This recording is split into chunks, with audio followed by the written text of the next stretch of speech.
Ya, casting ini kan salah satu bagian penting dalam satu proses produksi. Jadi casting itu apa sih? Ya menentukan apa sih kok film Indonesia isine saiki kok Reza Radian kabeh. Apa kok sih isine wong iku-iku kabeh gitu. Karena apa ya? Karena regenerasi aktor atau aktris di Indonesia mungkin tidak secepat kita ngomong Bollywood, Hollywood, ini negara-negara maju yang sudah punya pengalaman, enggak juga gitu loh. Apakah cerita yang bagus akan jadi sesuatu yang meledak? Belum tentu juga. Iya. Berarti apa nih Mas? Nah itu.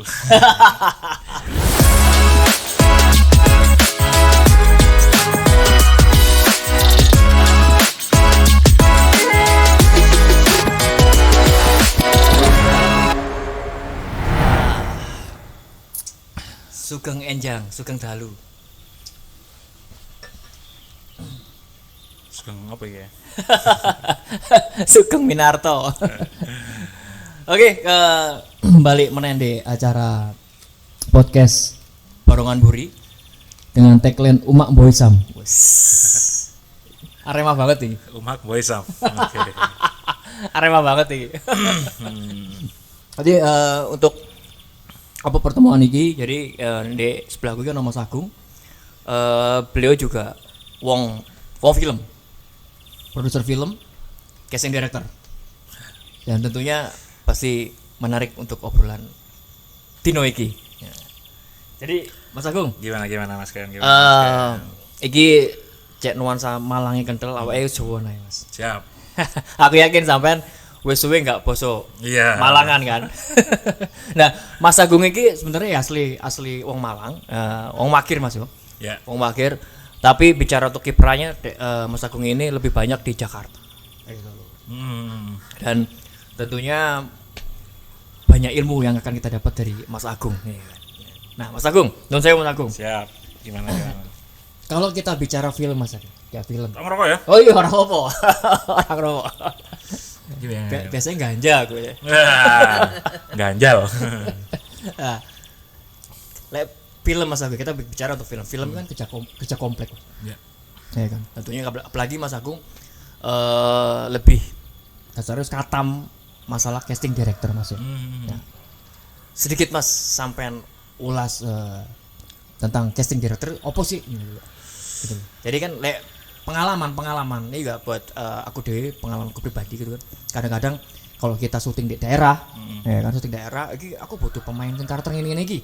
Dan itu kan tentunya pasti ada peran andil besar si casting director. Gitu. Monggo Mas Agung. Jadi memang apa ya? Casting ini kan salah satu bagian penting dalam satu proses produksi. Jadi casting itu apa sih? Ya menentukan siapa, terus ada peran apa yang harus diperankan oleh beberapa orang. Jadi memang posisinya casting director itu ya golek talent, cari pemain yang memang menyesuaikan dan kita harus bisa menerjemahkan karepe sutradara, karepe penulis cerita maksudnya, supaya bisa ketemu satu pemeran, satu aktor atau aktris yang memang cocok dalam satu peran yang sesuai dengan cerita. Gitu. Sebenarnya posisi ini ya gampang-gampang susah kadang-kadang kan karena kita tuh nggak bisa 100% kadang-kadang director pinginnya pemain sing kayak ngene, actingnya harus gini, terus ketepatan sama cerita itu harus seperti ini. Kadang-kadang kita kan juga menyesuaikan karena kita ngomong ya meskipun casting director kita juga ngomong ini industri ya, ini industri. Namanya satu produksi itu juga concern di budget dan segala macam. Kadang-kadang itu kita benar-benar harus bisa nyari, harus bisa milih, harus bisa milah biar paling tidak secara acting cocok, secara pemeranan itu bisa oke, dan yang pasti secara budget oke. Oke. Nah itu loh, kadang-kadang ya gampang susah seru karena apa? Karena dalam jadi casting director kita ketemu dengan banyak orang, dengan banyak karakter yang memang misal nih kadang-kadang ada yang casting dengan karakter A terus tiba-tiba nggak cocok. Oke, kita punya data kan, kita punya library di situ. Kok marang ngono kate produksi mana? Wah, kayaknya kemarin kita punya deh. Oke. Ada yang cocok dengan peran ini deh gitu loh. Ya yang seperti gitu tuh ya, gampang susah karena casting kan tidak hanya untuk pemain baru juga. Kadang-kadang kan memang pemain senior pun kalau secara produksi, secara direkturnya pengen ini harus di casting Ya, karena dihadirkan. memang untuk mencocokkan banget dengan itu kan juga ya gampang susah. Tapi ya menarik sih. Dunia menarik. Oke. Mas, biasa kan. Kan kalau kita bicara film industri besar Mas ya. Biasanya gini, kadang-kadang ya ono istilah miscasting. Mas. Ya. Miscasting di ini itu kadang-kadang nun sewu. Kalau kita melihat ya, bercermin ada beberapa film Indonesia. Kalau kita bicara untuk tokoh itu sebenarnya contoh misalnya bicara fisik tokoh ini aslinya itu besar gagah, ya kan. Nah terus kalau bicara suatu harus lantang. Nah tapi kembali lagi di saat dihadirkan dalam arti iku mau ternyata si aktor sing cocok dari tokoh ini ternyata si A misalnya kan. Nah tetapi itu tidak sesuai dengan karakter tokoh asli nih Mas. Kalau kita bicara industri itu ono itu nggak sih Mas, dalam arti nun sewu ya, harusnya dia itu nggak cocok. Kenapa? Tapi harus tetap dilibatkan jadi aktor. Oke. Jadi gini loh, kadang-kadang kan memang pentingnya dalam pre-produksi itu ya, karena memang dalam proses produksi satu kreasi film kan memang ada masa pre-pro, ada produksi sama post-pro.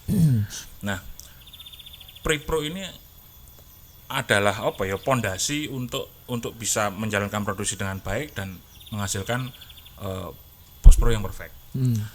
Kadang-kadang memang kebutuhan ada reading, ada scouting talent dan segala macam itu ya memang kenapa disebut sebagai casting director karena kita akan mendirect yaitu tadi terjemahan antara keinginan si director atau kesesuaian cerita dengan talent yang ada. Oke. Kadang-kadang dianggap miscasting. Kadang-kadang kalau kita yang orang-orang produksi ngerti, waduh iki kayaknya gak cocok. Yeah. Tapi ya apa ya? Ya apa ya? Kadang-kadang memang plus minus ya, karena kemampuan orang berakting, terus ketertarikan dalam dunia acting itu kan memang berbeda-beda. Yeah. Berbeda-beda ya, kita orang-orang yang memang ada di industri ini paling tidak harus punya spare toleransi lah untuk menempatkan satu peran di dalam satu produksi. Jadi memang ya dari toleransi itu sih, dari toleransinya itu kadang-kadang yang itu tadi seperti saya bilang, opo iki apik tapi regane larang.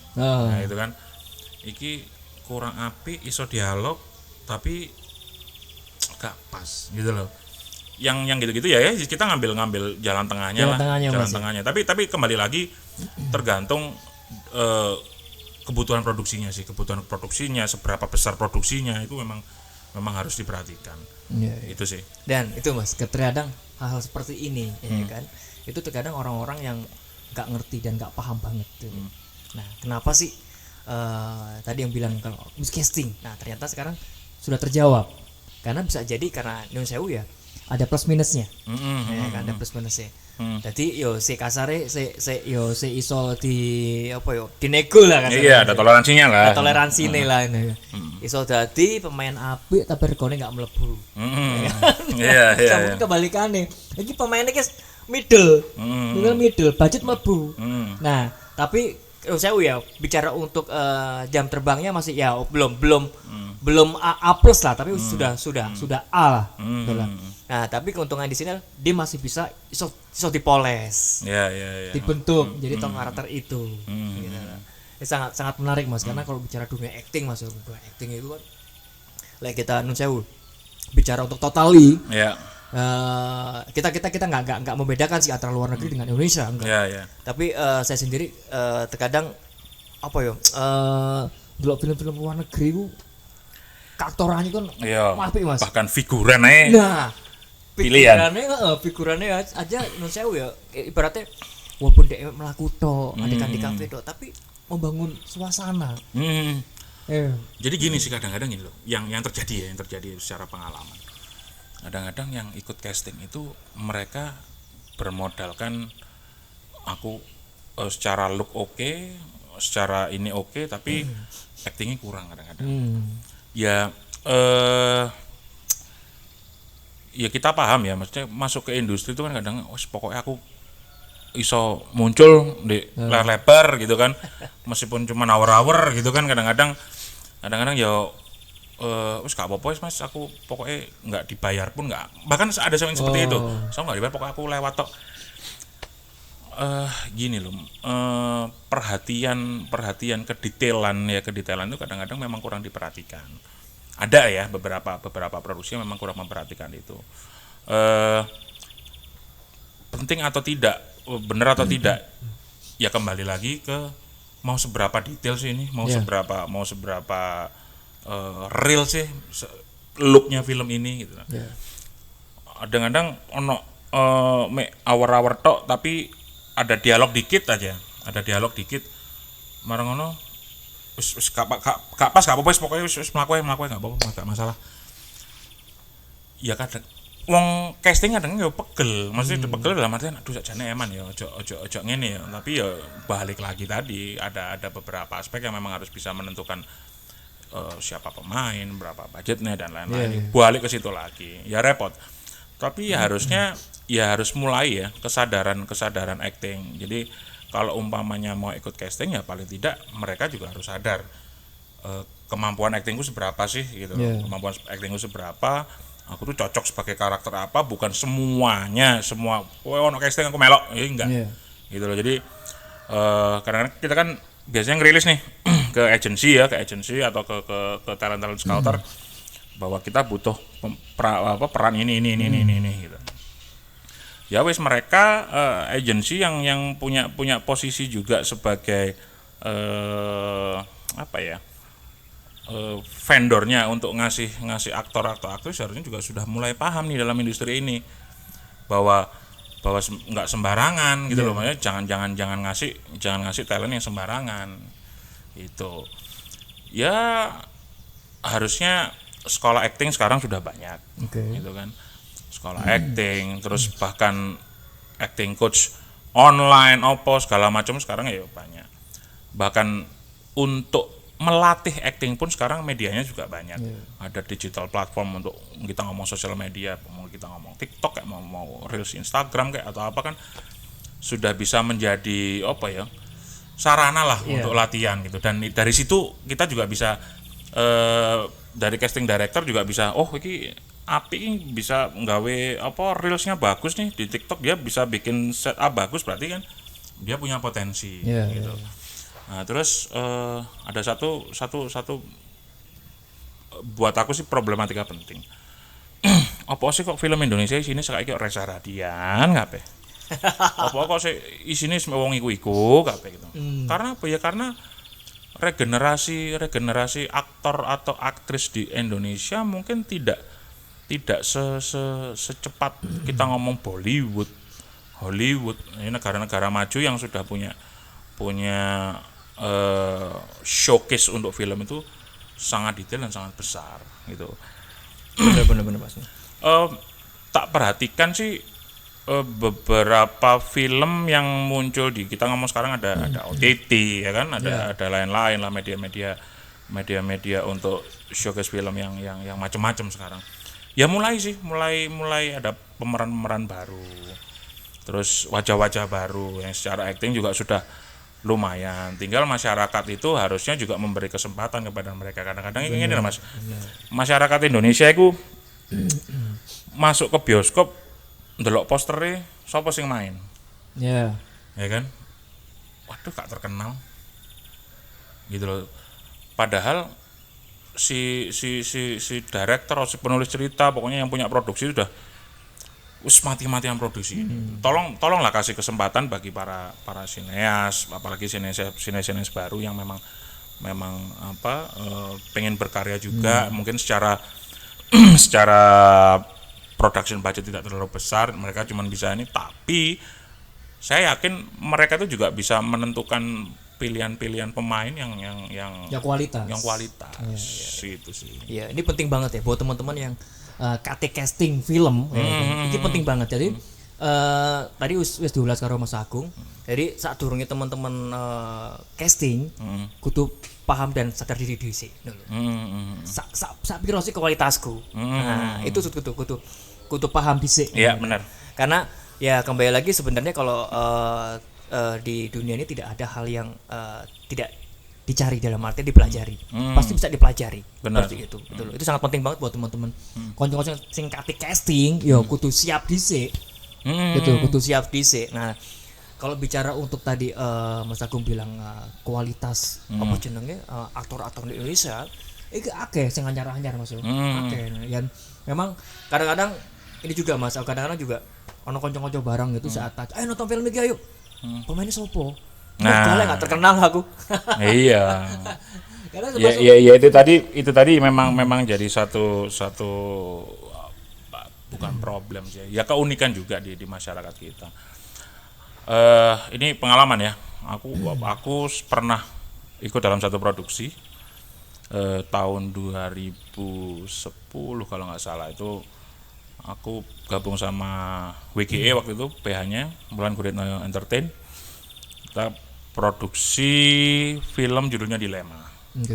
Itu omnibus, ada 5 sutradara, 5 cerita yang di blend jadi satu. Line up artisnya tuh you name it lah, sopo Slamet Rarjo, Baim Wong, Reza Radian, Roy Martin, Reza Etapi, Wulan Guritno, Pevita Pearce dan lain-lain. Banyak lah. Yes, poin untuk di dunia industri film mereka nama-nama besar. Apakah itu menjamin? Belum tentu juga. Gitu loh. Belum tentu juga. Ini aku agak mengembang ya, agak mengembang materi kita. Oke. Jadi gini loh. Apa sih? Apakah nama besar itu cukup untuk menjamin film laku? Film itu laku. Pengalaman enggak juga. Gitu loh. Apakah cerita yang bagus akan jadi sesuatu yang meledak? Belum tentu juga. Berarti apa nih Mas? Nah itu ya memang gini, dunia film kalau menurut saya di Indonesia ya itu memang masih belum jadi sesuatu yang main gitu loh, masih belum jadi sesuatu yang utama, belum jadi satu kebutuhan karena posisi ya, ini kita ngomong positioning bioskop misal, kita ngomong positioning bioskop di Indonesia kan bioskop kan orangnya kebanyakan di mall, gitu. Yang untuk bioskop yang standalone memang khusus bioskop itu cuma sedikit, gitu. Nah, yang bisa membedakan itu penontonnya. Jadi kadang-kadang nek wong nonton film di bioskop di jero mall, kadang-kadang memang belum tentu mereka mau nonton. Iya benar. Cuma jadi pengisi waktu aja, ngenteni bojone blonjo, ya kan? Gak ono kegiatan, wis tak nonton bioskop, filmnya apa. Kalau orang yang memang mau datang ke bioskop hanya untuk menonton, mereka sudah tahu. Singkatnya ditonton apa, nonton reviewnya, sing main sopo, orang akan datang. Gitu loh.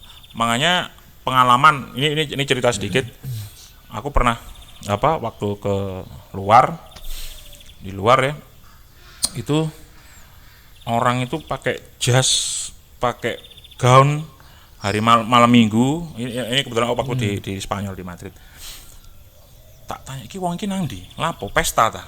Kondangan ta ngono. Enggak, mereka mau nonton opera. Hah? Lah lapo kok dandan sampai segitunya? Ya penghargaan mereka untuk apresiasi mereka untuk menonton seni ku bukan cuma nonton menikmati. Tapi ya lifestyle-nya digawa. Iya. Wih, sangar ya gitu loh. Keren ya gitu loh maksudnya. Kapan ya orang-orang Indonesia akan seperti ini? Ya kadang kan itu terjadi kalau memang cuma lagi premier gitu kan, lagi premier film, peluncuran film baru all outfit apa segala macam baru ini. Terus di ini habit juga ya. Di Belanda itu kan Jeff Media itu punya beberapa layar yang biasanya film-film Jeff Media itu dibeli sama CGV waktu itu. Sekarang apa? Blitz ya, apa CGV ya? Dulu Blitz Megaplex. Mereka sudah punya segmen-segmen tertentu di bioskopnya. Kan katanya nonton film apa? Gore, film thriller, film apa? Film festival ada tempatnya. Ya sebenarnya kita pun punya. Ketika kini kita pengen menikmati film-film festival kadang-kadang di Taman Ismail Marzuki itu festival Prancis, nah itu kita bisa nonton film-film yang memang nggak umum lah, bukan untuk konsumsi komersil gitu loh, tapi memang untuk penikmat film ada lah wadahnya gitu. Nah, kembali lagi ke market kita. Apa sih yang kepingin didelok wong iki apa sih sakjane lho. Wong gimana caranya formulanya untuk menarik orang ke bioskop apa? Apakah ya iku mang cukup dari aktingnya tok?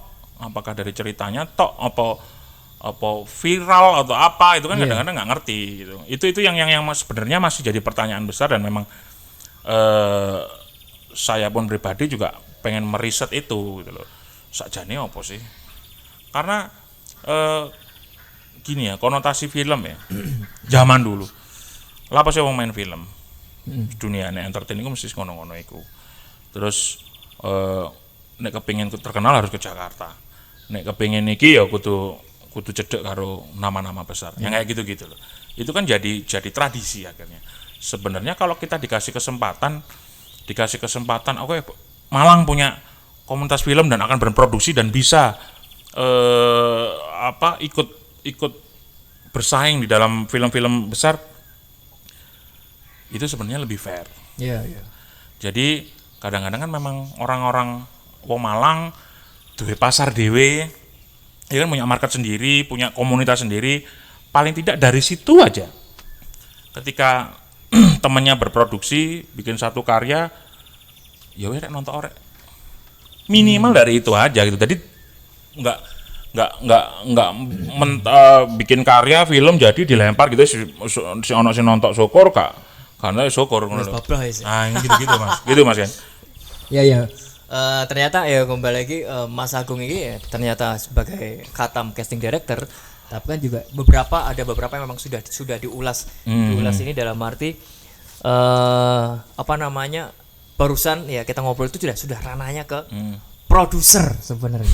Gitu, sudah ke ranah produser. Oke. Nah, sebelum kita lebih kita gali, kita kulik untuk ke ranah produsernya.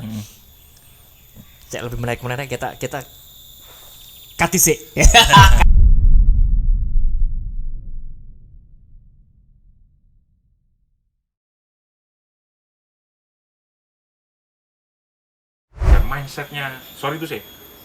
mindsetnya wong Malang nggak nguplok nang Malang Pak gitu. Tapi gimana caranya mengembangkan Malang Raya, Malang Kota, Batu, Kabupaten itu bisa jadi sesuatu, bisa jadi biar dilirik sama investor, sama